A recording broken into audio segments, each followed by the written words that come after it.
Hello, this is Yasmin Asif. അപ്പോൾ ഈവനിങ്ങും മോർണിംഗും വർക്കുള്ള ഒരു ദിവസമായിരുന്നു കേട്ടോ. മോർണിംഗ് പഴയേരി പാലസ് മണ്ണാർക്കാടായിരുന്നു കേട്ടോ ഞങ്ങൾക്ക് വർക്ക്. അപ്പം ഞങ്ങൾ പെട്ടെന്ന് തന്നെ എത്തി, ഡ്രസ്സൊക്കെ ചേഞ്ച് ചെയ്ത് ഗ്രൂമിനെ ഞങ്ങൾ എസ്കോർട്ട് ചെയ്ത് പാർത്തവയൊക്കെ ക്ലിയർ ആക്കി നിന്നു കേട്ടോ. അപ്പം നിക്കാഹ് നടന്നുകൊണ്ടിരിക്കുകയായിരുന്നു.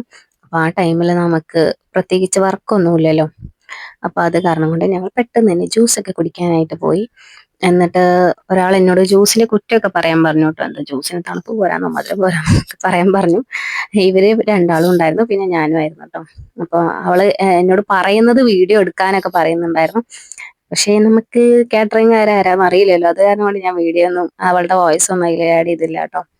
ഞങ്ങൾ സ്റ്റാർട്ടേഴ്സ് തപ്പിക്കൊണ്ടിരിക്കുകയായിരുന്നു. സ്റ്റാർട്ടേഴ്സ് ദൂരെ നിന്ന് കാണുന്നല്ലാണ്ട് അവരത് ഞങ്ങൾക്ക് തന്നില്ല ഗൈസ്. എന്നിട്ട് കുറച്ച് കഴിഞ്ഞപ്പോഴേക്കും പിന്നെ ഞങ്ങൾ നാണോ മാനോ അല്ലാണ്ട് പോയി എടുത്ത് കഴിക്കുകയൊക്കെ ചെയ്തു കേട്ടോ. അതങ്ങനെയാണല്ലോ, പിന്നെ കഴിച്ചുകൊണ്ട് നമുക്ക് പണിയെടുക്കുമ്പോൾ അല്ലേ ഒരു ഉഷാറുള്ളൂ. അപ്പോൾ പിന്നെ ഗ്രൂമിന്റെ എൻട്രി ഒക്കെ കഴിഞ്ഞിട്ടുണ്ടായിരുന്നു. അപ്പോൾ ബ്രൈഡ് വന്നുകൊണ്ടിരിക്കുകയായിരുന്നു കേട്ടോ. അപ്പോൾ എനിക്ക് സ്റ്റേജിലും അവർ രണ്ടാൾക്കും പുറത്തുമായിരുന്നു കേട്ടോ വർക്ക്. പുറത്തല്ല, എൻട്രൻസിലായിരുന്നു കേട്ടോ വർക്ക്. അപ്പോൾ ലാൽ ജോസ് സാറൊക്കെ വന്നിട്ടുള്ള ഒരു കല്യാണമായിരുന്നു കേട്ടോ.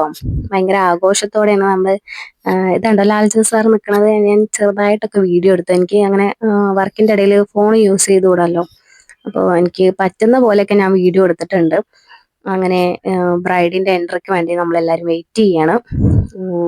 അപ്പോൾ ആ ഒരു വീഡിയോ ഒക്കെ എടുത്തിട്ടുണ്ട്. പിന്നെ ഒരു 5-6 മാസം മുന്നേ കിട്ടിയൊരു വർക്കായിരുന്നു കേട്ടോ എനിക്ക്. അത് കാരണം കൊണ്ട് പിന്നെ ക്ലയന്റ് വല്ലാത്ത സീനും അല്ലായിരുന്നു. ആളെ എനിക്ക് ഫസ്റ്റ് ആയിട്ട് തന്നൊരു വർക്കായിരുന്നു കേട്ടോ. അപ്പോൾ നല്ലൊരു ക്ലയന്റ് ആയിരുന്നു. ഞങ്ങൾക്ക് വിഷയം ഉണ്ടായിരുന്നില്ല. അപ്പോൾ ഇവിടുന്ന് ഞങ്ങൾക്ക് ഒരു 2:30ക്ക് 2 മണിക്ക് ഇറങ്ങണം എന്ന് വിചാരിച്ചതാണ്. പക്ഷെ 2:30 ഞങ്ങൾ സ്റ്റേജിൽ നിന്ന് ഇറങ്ങിയപ്പോഴേക്കും ഈവനിങ് ഞങ്ങൾക്ക് വർക്ക് ഉണ്ടായിരുന്നു. അത് കാരണം കൊണ്ട് ഞങ്ങൾ ഈ ഈവനിങ് വർക്കിന് പോവാണ് കേട്ടോ. ഈവനിങ് വർക്ക് ഞങ്ങൾക്ക് പത്തിരിപ്പാലുള്ളത്. അപ്പോൾ ഞങ്ങൾ പെട്ടെന്ന് തന്നെ അവിടെ നിന്ന് ഇറങ്ങി. ഞങ്ങൾ ഈവനിങ് വർക്ക് എത്താൻ കുറച്ച് ലേറ്റ് ആയിരുന്നു. ഇതാണ് കേട്ടോ ഈവനിങ് വർക്കിന്റെ കോസ്റ്റ്യൂം പ്രൊവൈഡ് ആയിരുന്നു, സർവീസ് ആയിരുന്നു. അതുകൊണ്ട് നമുക്ക് ഉള്ളിൽ വലിയ പ്രത്യേകിച്ച് പണികളൊന്നും ഉണ്ടായിരുന്നില്ല. പുറത്തായിരുന്നു ഞങ്ങൾ വർക്ക് ചെയ്തുകൊണ്ടിരുന്നത്. അപ്പോൾ ഈ ഒരു ഡാൻസ് മാത്രം ഞങ്ങൾക്ക് കാണാൻ പറ്റുള്ളൂ. അപ്പോൾ ഞങ്ങൾ പെട്ടെന്ന് തന്നെ ചേഞ്ച് ചെയ്ത് അവിടെ നിന്ന് ഇറങ്ങി. അപ്പോൾ അടുത്ത വർക്കിനെ കാണാം. ബൈ. അടുത്ത വർക്കിനെ വീണ്ടും കാണാം.